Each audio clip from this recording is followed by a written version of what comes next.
Hello po, good morning. Welcome back sa ating mounting channel. Mag-install po ako ngayon sa ilaw, outlet at saka SPO. Ituturo ko po kung paano po ang pag-wiring connection, basic wiring connection sa ating ilaw, outlet at saka SPO. Ngayon po, sana po tapusin niyo yung tutorial na ito para malaman niyo kung paano mag-install ng ilaw, outlet at saka SPO. Ngayon po, tulad ng dati, mag-umpisa muna tayo maglagay ng panel box. Una kong mga na-i-upload na mga video ay nandun na po yung kung paano mag-test kung goods ba yung mga switches, outlet at saka SPO. Nandun na. Panoorin na lang po nyo kasi kumpleto po doon pag-test ng mga gamitin bago i-install. Kaya napakalaga nga bago i-install, i-test muna para makasigurado tayo nga ang ating ginagamit ay nasa good condition. Kaya panoorin na lang po nyo, i-search na lang po nyo sa YouTube. Ang pangalan po ng channel ko ay Sitaw Electrical TV and Tutorial. Nandun na po lahat yung mga pag-test, lahat na po nandun. Panoorin na lang po nyo. Ngayon po, mag-uumpisa na po tayo. Ilalagay muna natin yung mga breaker sa panel box. Tulad ng dati, ito po ang ating gagamitin na main breaker na 63 ampere. Tulad ng dati, ang wire na ginagamit dito ay number 6 EWJ 14 mm². Lagay ko na po. Yan, yung main breaker natin. At ito naman po ang 16 amperes po na breaker. Ito naman po ay para sa ilaw. Ngayon po, ang ginagamit dito na wire ay number 14 EWJ 2.0 mm². Ganun lang paglagay. Tapos, ano na. Ito naman po yung 32 amperes para po ito sa SPO, Special Purpose Outlet. Ang ginagamit dito na wire ay number 10 AWG 5.5 mm². 32 amperes po ito. At ito naman po ang 20 amperes para naman sa ating outlet. Ang ginagamit naman na wire dito ay number 12 AWG 3.5 mm². Ganyan lang maglagay sa ilalim tapos push.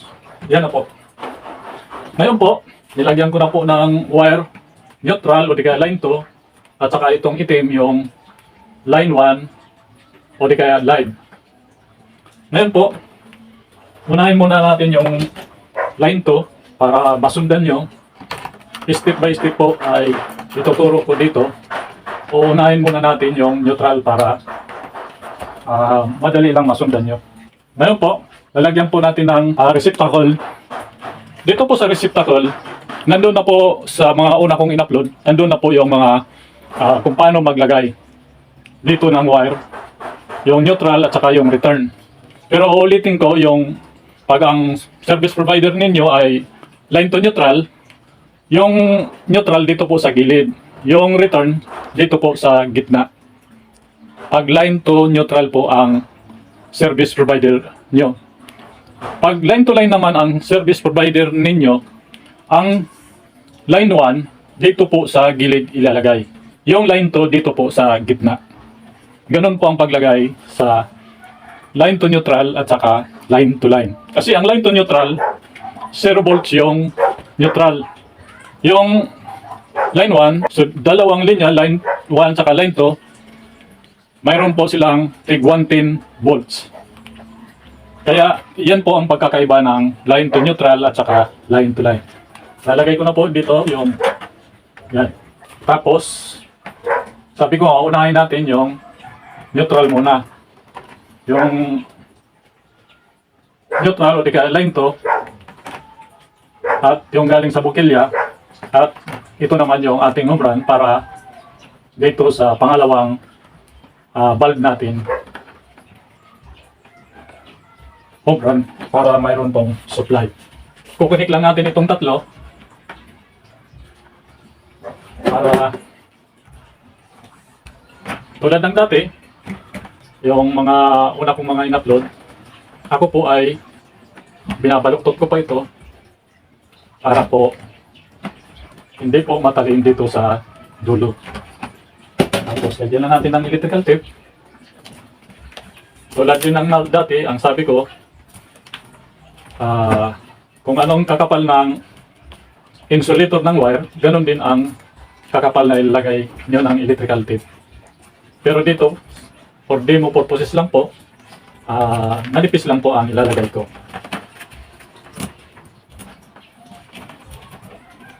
Para sa demo purposes lang. Yan. Tapos na tayo sa unang bukilya, neutral. Ito pong return, diretso na po ito sa switch. Yan, diretso yan switch. Ngayon,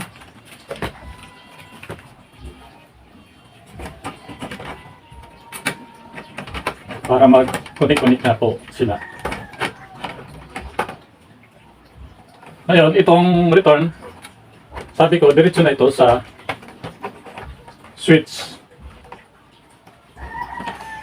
Ngayon, itong neutral o di kaya line to, i-connect lang natin dito sa pangalawang bukilya para magkaroon siya ng supply. Sabi ko nga, ang i-install natin ngayon, ilaw, outlet at saka SPO. Kung paano mag-install ng ilaw, outlet at saka SPO.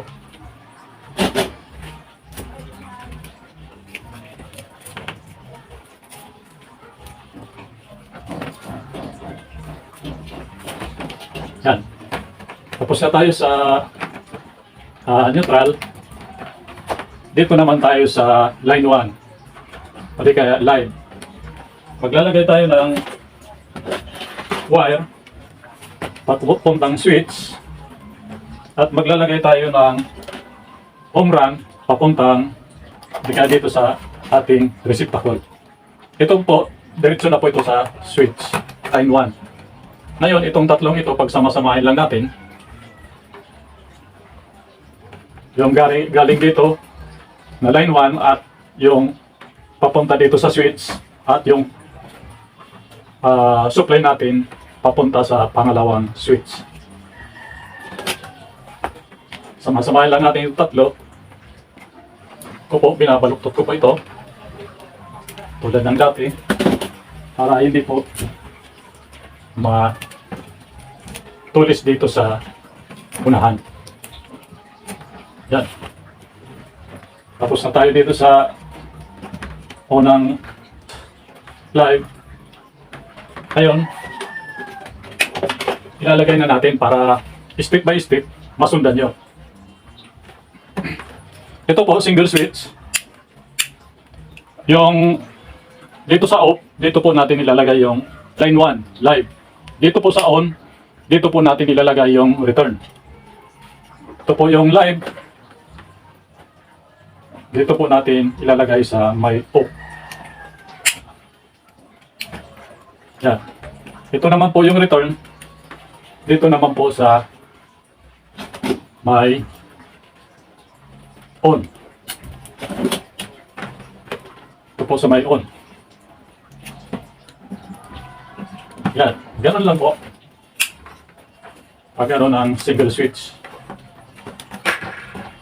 Lagyan natin ng tornilyo para sundan nyo. Dalawang single switch. Saka dalawang band. Po. Pantay lang po. Yun. Pantay naman. Lagyan natin ng takip. Yan. Pangalawang single switch. Tulad ng dati, yung live dito sa may off, yung return dito sa may on. Putulan lang natin ito. Yung mahaba. Mayroon naman po ito gauge kung gaano kahaba yung ipapasok niyo dito sa butas. Yan po, itong return dito sa may on. Yan. Ito naman pong live dito naman po sa may off. Yan.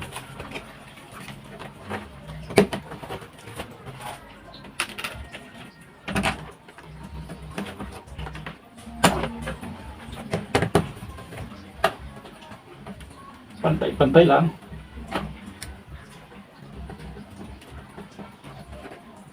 Yan. Lagyan na natin yung takip. Yan. Dito naman po tayo sa outlet.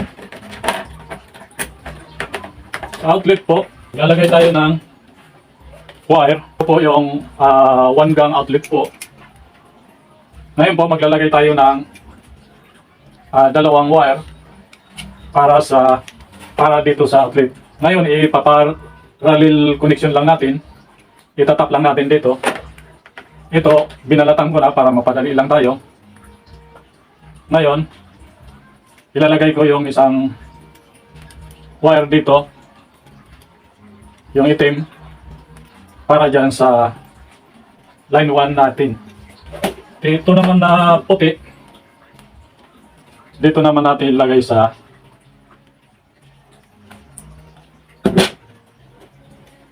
pangalawang butas. Yan. Ngayon, itatap lang natin dito para binalatan ko na po ito para mapadali lang tayo. Ipaparallel connection lang natin dito. Tapos, higpitan lang po.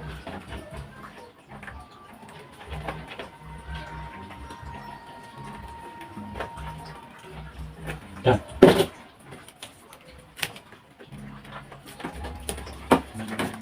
Tulad ng dati, for demo purposes lang po, manipis lang po ang lalagay ko dito. Pero sa actual dapat makapal po. Kung anong kapal ng insulator ng wire, ganun din ang ilalagay ninyo. For demo purposes lang po ito, manipis lang po ang ilagay ko. Ngayon, ito naman na itim o line 1 ang ilalagay natin. Tap lang natin dito. Binalatan ko na yan para mapadali lang tayo.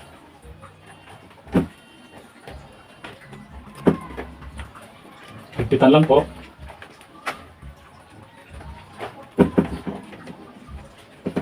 Yan. Tapos lagyan ng electrical tape.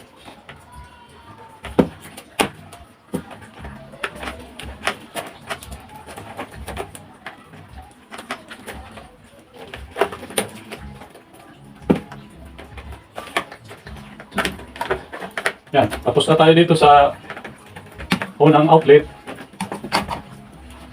1 gang outlet.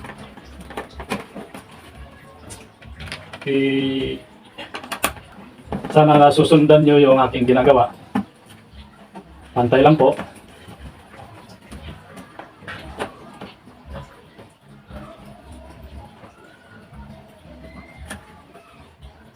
Pantay-pantay lang po. Yan. Lagyan natin yung takip. Dito naman tayo sa pangalawang outlet. Tugang outlet po ito. Ito po, kung paano malaman kung saan nyo ilalagay yung live at saka neutral, o di kaya line 1 o di kaya line 2. Ito pong maliit, dito po nyo ilagay yung live o di kaya line 1. Ito pong mahaba ang butas, dito po yung neutral o di kaya line 2. Diyan po malalaman nyo kung saan yung live at saka saan yung neutral o di kaya line 1, line 2. Ngayon po, naglagay na ako dito sa 1 gang, nilagyan ko na ng jumper para ilalagay ko na lang dito sa pangalawang outlet natin para po mapadali po tayo. Ito po, ilalagay ko na po. Kailangan natin mag-jumper para masuplayan po dito sa pangalawang outlet. Yan. Ito naman na live. Line 1. Yan. Jumperan na po natin para masuplayan po itong dalawang outlet. Ngayon po, babalatan po natin. May sukat po ito. Gaano kahaba yung papasok sa butas ng outlet. May gauge yan eh. Ito po, may gauge po yan dito. Ganun lang kahaba. Ngayon, ilalagay ko na dito sa yung line to o neutral dito sa puti. Itong puting ito. Yung neutral o di kaya line to, dito po natin ilagay. Tapos yung line 1 di kaya live, dito naman po sa po.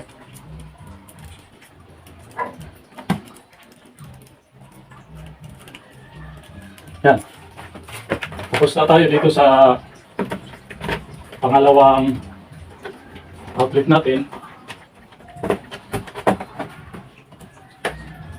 Ipipix na lang natin. Dalawang single switch at saka 1 gang outlet at saka 2 gang outlet.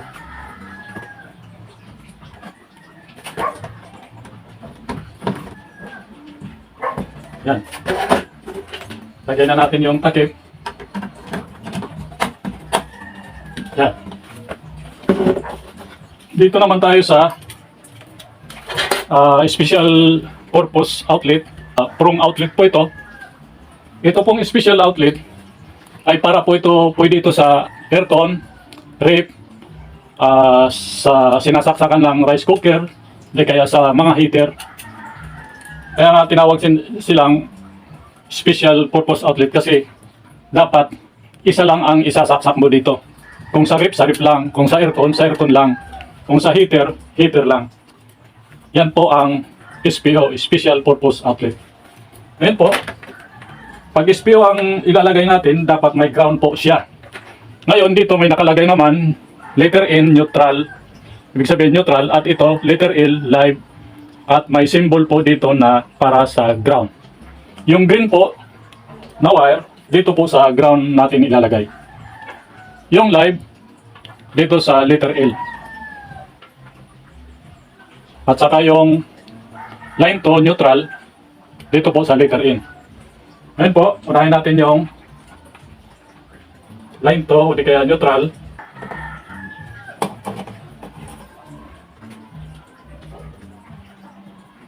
Tornilyo lang po natin.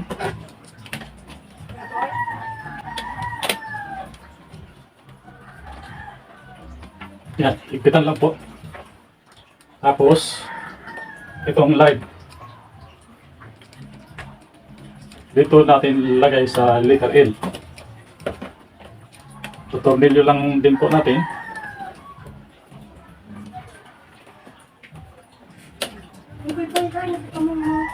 Yan. Para po sa ground natin.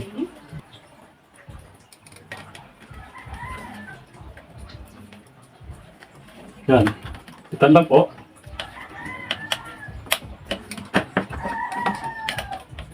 Yan. Ayos na. Lagay na natin.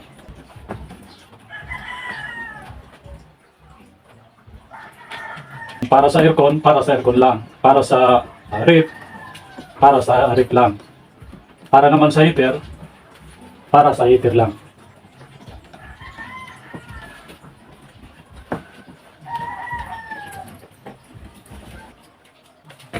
Panoorin na lang po nyo. Tapos na tayo. Ngayon, ito naman ang ilalagay natin.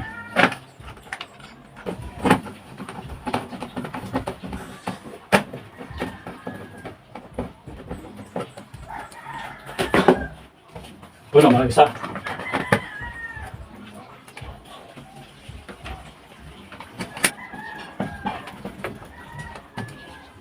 Yan. Tapos na po tayo. Ngayon, tapos na tayo mag-wiring. Bago natin ilagay sa breaker yung line 1 at saka line 2, di kaya line 1 at saka neutral, dapat continuity test natin o di kaya circuit test para malaman natin kung mayroon bang mali sa ating koneksyon. Ngayon po, isip lang nyo sa times 1 o di kaya times 10. Ito po, yung analog tester ko may indicator, pumapalo po siya. Ngayon, pag nilagay ko dito sa line 1 at saka line 2 o di kaya line 1 neutral, pag pumalo po siya, ibig sabihin mayroon pong mali sa ating koneksyon. Pag hindi po siya pumalo, ibig sabihin okay po ang ating koneksyon. I-short ko lang po. Functional naman po ang tester natin ngayon. Ilalagay ko na sa line 2. Hindi po siya pumalo, ibig sabihin okay po yung ating koneksyon. Dito po may digital tester ako. Set lang natin sa ohms. Tapos yung buzzer po ang ating kukunin. Yan, tumutunog po siya. Ngayon, tulad ng dati, pag tumunog siya, ibig sabihin may mali sa koneksyon natin. Pag hindi siya tumunog, ibig sabihin goods po yung ating ginawa. Ngayon, ilalagay ko na po. Yan. Hindi naman po siya tumunog. Ganon. At dito naman po sa outlet, tulad din ng dati, parehas lang naman. Pag tumunog siya, ibig sabihin may mali sa ating koneksyon. Ito po yung line 1 at saka line 2, di kaya neutral, para papunta dito sa ating outlet. Pag tumunog po siya, ibig sabihin may mali sa ating koneksyon. Pero pag hindi siya tumunog, ibig sabihin okay po yung yan. Hindi po tumunog, i-shortage ko muna. Functional naman. Hindi po siya tumutunog, ibig sabihin okay po yung ano natin, yung koneksyon. Ngayon po, dito naman po sa ating SPO, Special Purpose Outlet. Yan naman po ating i-test. Tulad ng dati, pag tumunog siya, mayroon mali sa koneksyon natin. Pag hindi siya tumunog, ibig sabihin, okay po yung koneksyon natin. I-short ko lang po, functional naman. Ilagay ko na dito sa kabila, line 1, saka line 2. Hindi naman siya tumutunog. Yung ground yan, nandito, hindi naman siya tumutunog. Yan, lagay ko dito, hindi rin siya tumutunog. Ibig sabihin, okay po yung ating koneksyon. Dito sa analog tester, ito sa outlet, tulad ng dati, pag pumalo siya, may mali sa koneksyon natin.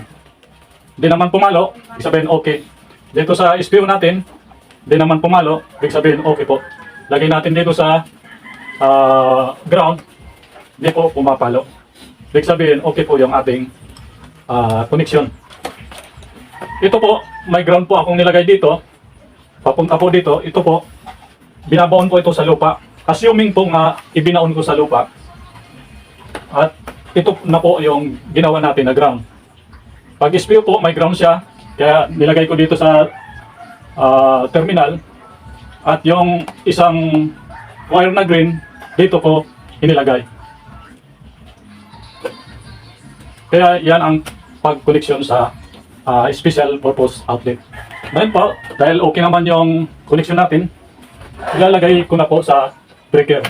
Nain natin dito sa para sa ilaw na 16 ampere. Yan, ipitan lang po. Yan. Naglagay kayo ng line 2 sa kanan. Dapat lahat sa kanan yung line 2. Para po hindi magkabaliktad. Dito sa kanan, dapat lahat sa kanan ang ilalagay nyo na line 2, di kaya neutral. Ito naman yung para sa outlet.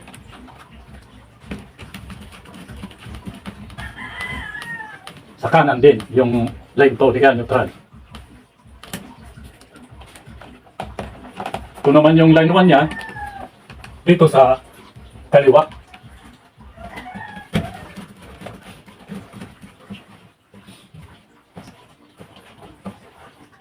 Yan. At may pit. At walang nakalabas na copper dito sa ilalim. ito naman po yung sa SPO natin. Lalagay ko na. Sa kanan din yung line to di kaya neutral. Yan. Ito naman yung line 1 o di kaya live. Dito natin ilalagay sa kaliwa. Yan. Ngayon po, ito yung service entrance natin. Ang ginagamit dito na wire ay number 6 AWG 14 mm squared. Dito for demonstration po lang naman, malit lang yung ginagamit kong wire. Para po sa pag-demo lang naman po ito. Pero pag sa actual na, dapat standard po ang lalagay na wire dito sa main breaker na 63 ampere. Number 6 AWG 14 mm squared. Yan.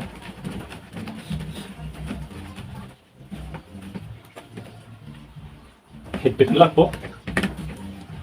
Galaw-galawin. Yan. Tapos na tayo. Ito po topol na breaker at palagi yan dapat naka-off pag nag-terminate kayo. Ito po yung bus bar. Ito pong bus bar para po ito sa topol na breaker. Ito po yung bus bar. Iba naman po yung bus bar doon sa 1 pole na breaker. May 1 pole naman po na bus bar. Lalagay ko na dito.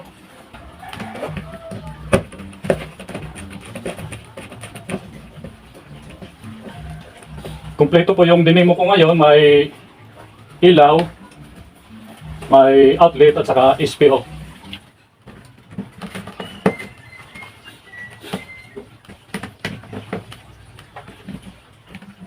Yan. Ngayon po, ay ilagay muna natin yung valve.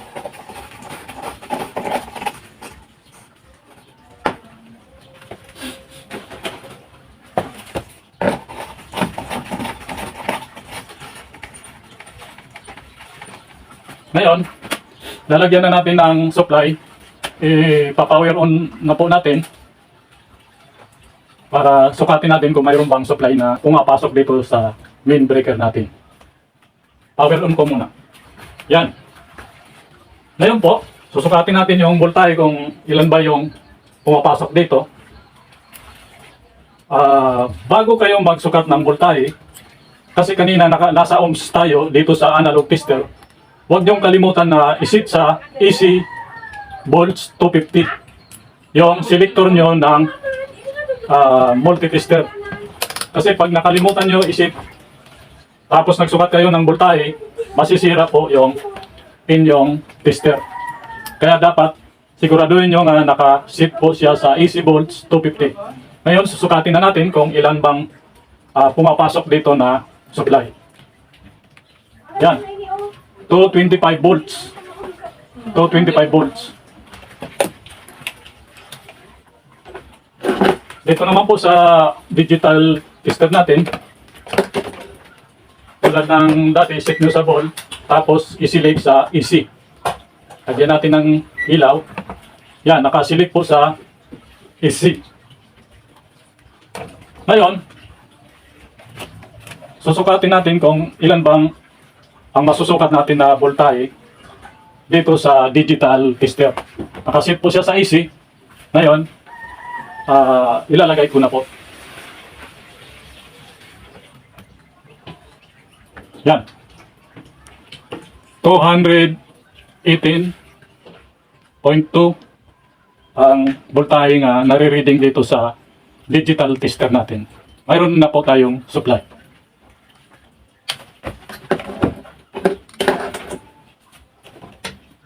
Ngayon po, ipa-power on na po natin.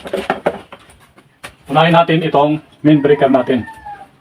Kung iilaw ba ito o gagana itong mga outlet para malaman natin kung okay ba yung ating connection. Unahin natin itong main breaker na 63 ampere. Yan. At itong 16 amperes na para sa ilaw, i-on natin. Yan. Subukan natin kung iilaw ba ito. Ito po ay single switch.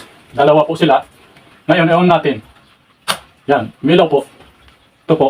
Pangalawa, yan, umilaw. Yan po. Ito po dito. I-on. I-off. I-off. I-on. I-on. Ngayon po, i-off ko dito sa breaker na 16 ampere. Yan. I-on ko po. I-off ko po dito sa main breaker natin. Yan. Okay naman po yung ating para sa ilaw. Ngayon, dito naman sa outlet, lalagyan natin ng bulb kung okay po ba ang ating connection. 20 amperes para sa outlet. Yan. Yan. Milaw po siya. Dito naman po. Yan. Yan. Gumagana po siya. At yun naman natin dito yung para sa special purpose outlet natin, yung SPO. Yun natin yung breaker para sa SPO. At lagyan natin ng bulb kung functional ba siya. Yan. Functional naman po siya. At i-off natin dito sa 20 amperes itong outlet. Yan. I-on ko po. Yan. Functional naman po. I-off ko po sa ilaw, sa outlet, at saka sa SPO. Ngayon, i-on po natin yung SPO at saka yung 20 amperes para sa outlet at yung para sa ilaw na 16 amperes. I-on ko po yung main breaker kung iilaw po ba sila lahat. Yan. Umilaw po. Off natin. I-on. I-off. I-off. I-on. I-off. Yan po. Functional naman. Ngayon po, lagyan natin ng takip para maganda naman tingnan.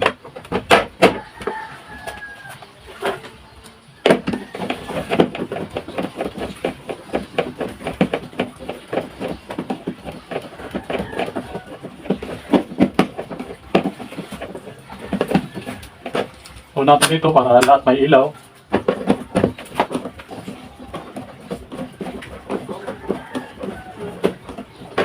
Ngayon po, i-off ko na po. Nakita naman nyo na functional naman.